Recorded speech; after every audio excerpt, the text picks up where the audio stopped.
এছাড়াও তুমি যেটা করতে পারো সেটা হলো তুমি তোমার ফোনে অডিও রেকর্ডারে বা ভিডিও রেকর্ডারে তুমি সেই সমস্ত ঘটনা যেগুলো তোমার মনে আসছে, হিজিবিজি যত চিন্তা মাথায় আসছে সবটা রেকর্ড করে ফেললে। রেকর্ড করে সেই বিষয়টা নিজে দেখলে, রেকর্ড করলে নিজে দেখলে, তারপর ডিলিট করে দিলে।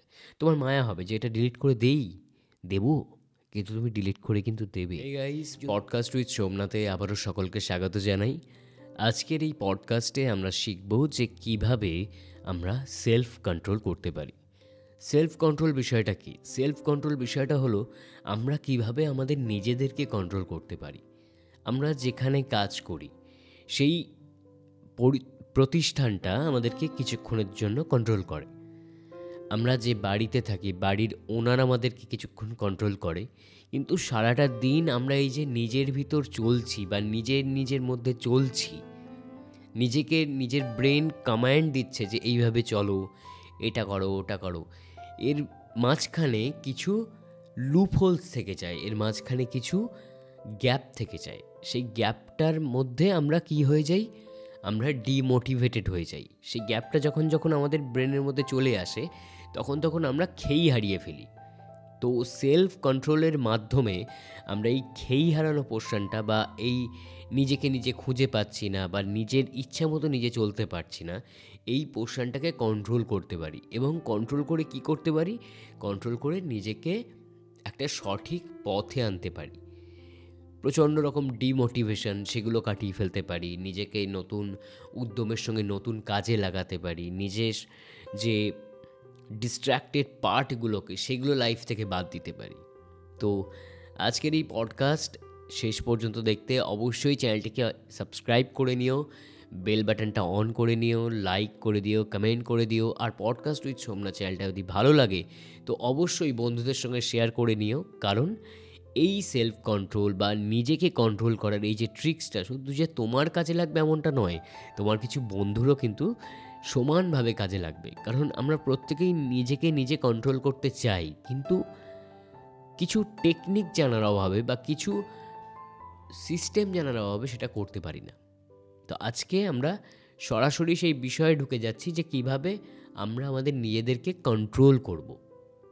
আমাদের এই যে শরীরকে কে কন্ট্রোল করে? আমাদের ব্রেন। আমাদের ব্রেনকে যদি আমরা কন্ট্রোল করতে পারি বা ব্রেনের সেই সাবকনসিয়াস মাইন্ডটাকে যদি আমরা কন্ট্রোল করতে পারি বা তার পাওয়ারটাকে যদি বাড়াতে পারি, তার মানেই আমরা আমাদের নিজেদেরকে কন্ট্রোল করতে পারলাম।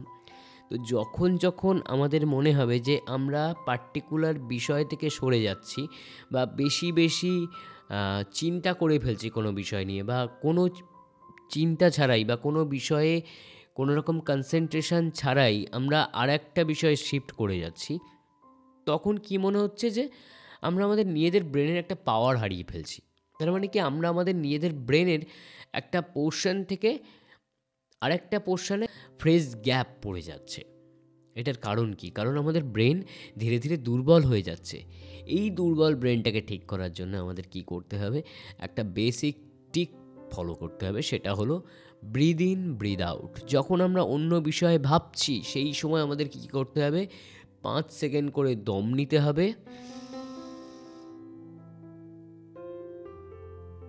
তারপর 5 সেকেন্ড পরে আবার ছাড়তে হবে।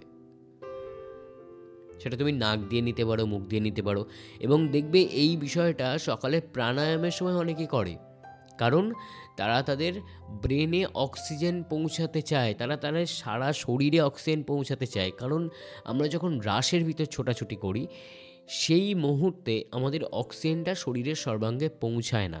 এবং এই প্রাণায়াম বা এই যে ব্রিদ ইন ব্রিদ আউট, এই প্রসেসটা আমাদের কিন্তু এতটা ছেলেখেলা প্রসেস না। এই প্রসেসটা আমাদের ব্রেনটাকে শান্ত করতে সবথেকে বেশি কাজ নেয়। এবং আসি এর সঙ্গে আমাদের সেকেন্ড পয়েন্টটা কি? নেগেটিভ থটস দূর করব। নেগেটিভ থটসকে কখনোই আসতে দেবো না। ধরো তোমার মনে হচ্ছে যে তোমার গার্লফ্রেন্ড বা তোমার কোনো পরিচিত মানুষ রাস্তায় অ্যাক্সিডেন্ট করবে বা তার সঙ্গে একটা খারাপ কিছু হবে, কারণ সেই মানুষটাকে তুমি সবথেকে বেশি ভালোবাসো।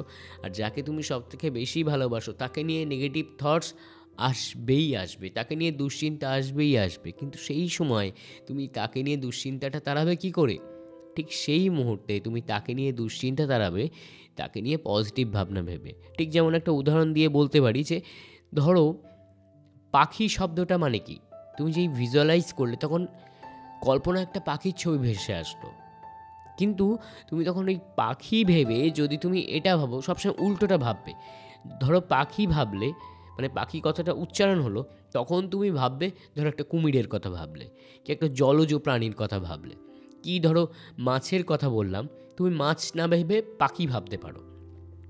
এই করে সবসময় উল্টো ডিরেকশানে ঘুরে ঘুরে আমাদের ব্রেনকে উল্টো কমেন্ট দিয়ে দিয়ে আমরা আরও বেশি ক্ষমতাশালী বানাতে পারি। ঠিক যেমন ধরো তোমার মনে হচ্ছে যে তোমার প্রেমিকা বা প্রেমিক রাস্তায় অ্যাক্সিডেন্ট করতে পারে, বা তোমার প্রেমিকা বা প্রেমিক তোমাকে ডিচ করে অন্য কারোর কাছে চলে যেতে পারে। এটা ইনসিকিউরিটি থেকে তো হয় তো এই বিষয়টা, কারণ সেই মানুষটাকে তুমি প্রচণ্ডভাবে ভালোবাসো। তো সেই সময়টা তুমি এটা ভাবতে পারো যে তোমার প্রেমিকা তোমার জন্য একগোছা গোলাপ নিয়ে কোথাও ওয়েট করছে পার্কে, ভাবতেই পারো, তাই না? তো এই প্রসেসটায় কি হচ্ছে, তুমি তাকে নিয়ে পজিটিভ ভাবনাও ভাবছো, ওভার থিঙ্কও করছো না, এবং তোমার ব্রেনের বা তুমি যে একটা নিজেকে কন্ট্রোল করতে পারো, বরং তার পিছনে সারাক্ষণ ছুটছো না। আগেকার দিনে সিনেমাগুলোয় কী ছিল, যে একটা নায়ক সবসময় নায়িকার পিছনে ছুটতো না, কিন্তু এখনকার দিনে সিনেমার প্যাটার্ন বদলে গেছে। এখন দেখো নায়িকা সবসময়, মানে নায়ক সবসময় নায়িকা নায়িকা করে যাচ্ছে, তার পিছনে ল্যালা ল্যালা করে একদম সেই খ্যাপা কুত্তার মতো ঘুরে যাচ্ছে। কিন্তু আগে তো এটা ছিল না। আগে কী ছিল, যে প্রত্যেকের একটা পার্সোনালিটি ছিল, কিন্তু তুমি তোমার নিজের পার্সোনালিটিটা বিল্ড আপ করবে কী করে যদি তোমার নিজের ভিতরেই কন্ট্রোল না থাকে? তো সেলফ কন্ট্রোলটা ভেবে বিল্ড আপ করতে হবে। তোমার মন চঞ্চল হবে, কিন্তু চঞ্চল মনকে বোঝাতে হবে যে না, কুল, স্টে, কিচ্ছু খারাপ হয়নি, সব ঠিক আছে, ফালতু ওভারথিঙ্ক করে কোনো লাভ নেই। এবার আসি নেক্সট পয়েন্টে। যখনই তুমি তোমার নিজের কন্ট্রোল হারাচ্ছ, তার মানে কি তুমি কোনো একটা ভাবনায় হারিয়ে যাচ্ছ। তো সেই মুহূর্তে তুমি হয়তো একটা কিছু পড়ছিলে বা কিছু লিখছিলে বা হয়তো গান করছিলে, হঠাৎ তোমার মনটা ঘুরে গেল, কারণ তোমার নিজের ওপর কন্ট্রোল নেই। তখন তুমি কন্ট্রোলে আনবে কী করে? সেই সময়ে তোমাকে প্রেজেন্টে থাকতে হবে, যা করছো মন দিয়ে আরও বেশি করে।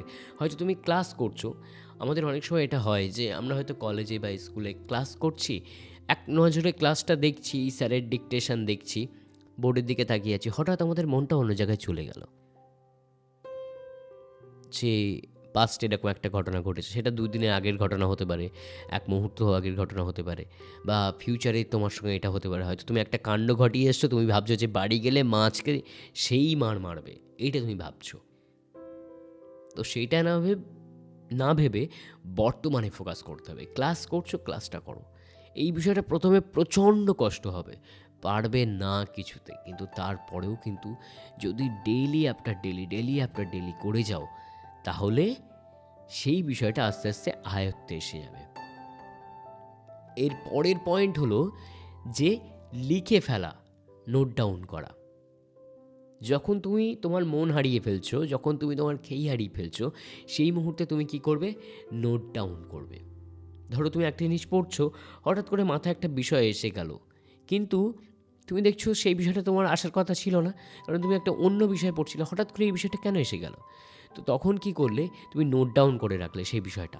এবার যখনই তুমি সেই বিষয়টা নোট ডাউন করে রাখলে যে এটা নিয়ে মাথায় ভাবনা আসছে, যেই নোট ডাউন করে রাখলে সেই বিষয়টা কিন্তু দেন অ্যান্ড দেয়ার মাথা থেকে বেরিয়ে যাবে। কারণ তুমি যেই নোট ডাউন করে রাখলে, তোমার ব্রেন একটা তার যে সাবকনসিয়াস মাইন্ডকে সিগন্যাল দিল যে ও নোট ডাউন করে রেখেছে, মানে পরে ভাবনার জায়গায় আসবে সেই বিষয়টা, এক্ষুনি ফোকাস না করলেও হবে। তো আবার সেই ফোকাসে তুমি ফেরত যেতে পারবে। এবং ধরো দিনের পর দিন একাধিক চিন্তা মাথার মধ্যে আসছে, দিনের পর দিন একাধিক চিন্তা মাথার মধ্যে আসছে, সেই সময় তুমি কি করবে? সেই সময় তুমি দিনের পর দিন, হয়তো প্রথম 5 দিন বা 10 দিন, তুমি নিজের মনের যে বাজে কথাগুলো আসলো বা যে খারাপ কথাগুলো আসলো বা খারাপ থটসগুলো আসলো, সমস্তটা তুমি লিখে ফেললে, এবং লিখতে যাবে। এবং ধরো যদি তোমার ভয় লাগে যে এই লেখাটা কেউ দেখে ফেলতে পারে, তো তুমি পেজটা ছিঁড়ে পুড়িয়ে দিতে পারো। এই কাণ্ডটা আমি নিজে করেছি, যার কারণে বলতে পারছি যে আমি পেজটা ছিঁড়ে পুড়িয়ে দিতাম, কারণ যদি কারোর হাতে পড়ে যায় তখন কি হবে? তো আমি যখন লিখে ফেলতাম, সেই থটসটা ব্রেন থেকে বেরিয়ে গেল, এবং আমি যখন পুড়িয়ে ফেললাম তো কারোর কাছে প্রমাণও থাকলো না। এইভাবে তুমি একটা সেফ সাইড গেম কিন্তু খেলতে পারো। এছাড়াও তুমি যেটা করতে পারো সেটা হলো, তুমি তোমার ফোনে অডিও রেকর্ডারে বা ভিডিও রেকর্ডারে তুমি সেই সমস্ত ঘটনা যেগুলো তোমার মনে আসছে, হিজিবিজি যত চিন্তা মাথায় আসছে সবটা রেকর্ড করে ফেললে। রেকর্ড করে সেই বিষয়টা নিজে দেখলে, রেকর্ড করলে নিজে দেখলে, তারপর ডিলিট করে দিলে। তোমার মায়া হবে যে এটা ডিলিট করে দেবো, কিন্তু তুমি ডিলিট করে কিন্তু দেবে।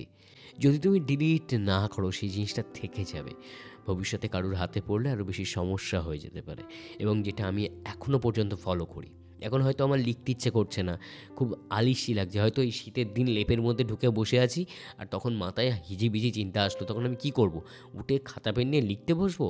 কখনো না। তখন আমি কি করি, মোবাইলের ভয়েস রেকর্ডার অন করি, যাহা মনে আসে বলে যাই, তারপর হেডফোনে শুনি, দেন মনে একটা প্লেজেন্ট বিষয় তৈরি হয়ে যায়, একটা শান্তি তৈরি হয়ে যায় যে মাথার ভিতরে আর ওই সমস্যাগুলো নেই। তখন আমি কি করি, সেটাকে ডিলিট করে দিই। এই কাজটা কিন্তু করতে পারো। অ্যান্ড লাস্ট এবং আজকের সবথেকে ইম্পর্টেন্ট পয়েন্ট, একটা ইন্টারন্যাশনাল প্রসেস, সেটা হলো এবিসি। এবিসি পয়েন্ট, এই তিনটেকে ফলো করে বা এই তিনটে স্টেপকে ফলো করে তুমি তোমার সমস্ত ওভার থিঙ্কিংকে কাটিয়ে ফেলতে পারো, তুমি তোমার সমস্ত সেলফ কনফিডেন্সকে ফিরে পেতে পারো। এই এবিসির প্রথম স্টেপটা হলো অ্যান্টিসিডেন্ট বা রেগে যাওয়ার কারণ। বি, বি মানে বিহেভিয়ার, অ্যান্ড সি মানে কজ। এই এবিসির অ্যান্টিসিডেন্ট বা রেগে যাওয়ার কারণ, ধরো তুমি তোমার সেলফ কন্ট্রোল হারিয়ে ফেলছো, তখন সেলফ কন্ট্রোল বলো, কনফিডেন্স বলো, যা বলো, হারিয়ে ফেলছো তখন, এবং হারিয়ে ফেলে তোমার ভিতরে একটা খিটখিটে ভাব তৈরি হয়ে যাবে। এবার তখন এই antecedent, A for the antecedent, তখন তুমি অ্যানালাইজ করবে যে কী কারণে তুমি রেগে গেলে, কী কারণ ঘটলে তুমি রেগে যাচ্ছ বা নিজের ওপর কন্ট্রোল হারাচ্ছ। তো সেই কারণগুলোর ধারে পাশে তুমি থাকবে না, বা সেই কারণগুলো যেখানে তৈরি হচ্ছে সেই জায়গাটাই তুমি অ্যাভয়েড করে যাবে। এরপর আসি বি। বি মানে কি, বিহেভিয়ার। তুমি যখন রেগে যাচ্ছ, কারণ ছোটোবেলা থেকেই আমরা কিছু না পেলে বায়না শুরু করতাম, রাগারাগি শুরু করতাম, কান্না শুরু করতাম। এক্স্যাক্টলি এটাই এখনও হয়। আমরা রেগে যাই যখন সেলফ কন্ট্রোল আমাদের উপর থেকে সম্পূর্ণরূপে হারিয়ে যায়, তখন আমরা পাগলের মতো হয়ে যাই, তখন আমরা রেগে যাই। এবং সেই মুহূর্তে আমাদের বিহেভিয়ার কি হয়, আমরা কি জিনিসপত্র ভাঙাভাঙি শুরু করে দিই, বা আমরা কি চিৎকার চেঁচামেচি করি, বা আমরা অন্যের ওপর কি নিজের ফ্রাস্ট্রেশন বের করার চেষ্টা করি, কি করি? বিহেভিয়ার কি হয় এটাকেও তোমাকেই নোটিস করতে হবে, বিহেভিয়ার কি হয়। অ্যান্ড সি, এরপরে কি কারেন্ট এফেক্ট পড়ে, এই যে বিহেভিয়ারটা তুমি দেখালে, এরপরে যে জায়গাটায় তুমি সেই অ্যাটিটিউডটা দেখালে সেখানে কী এফেক্ট পড়ছে।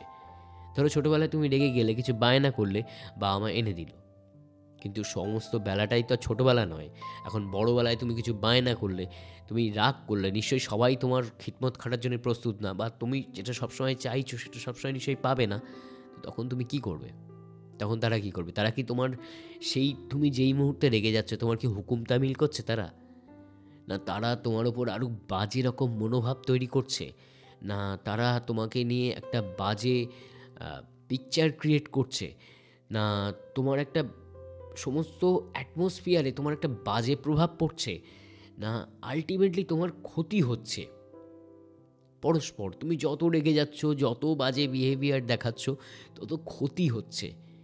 সেটা তোমার ফ্যামিলিতে হতে পারে, তোমার কাজের জায়গায় হতে পারে, তোমার ফ্রেন্ড সার্কেলে হতে পারে, তোমার যে রিলেশন আছে যে মানুষটার সঙ্গে, তার সঙ্গে হতে পারে।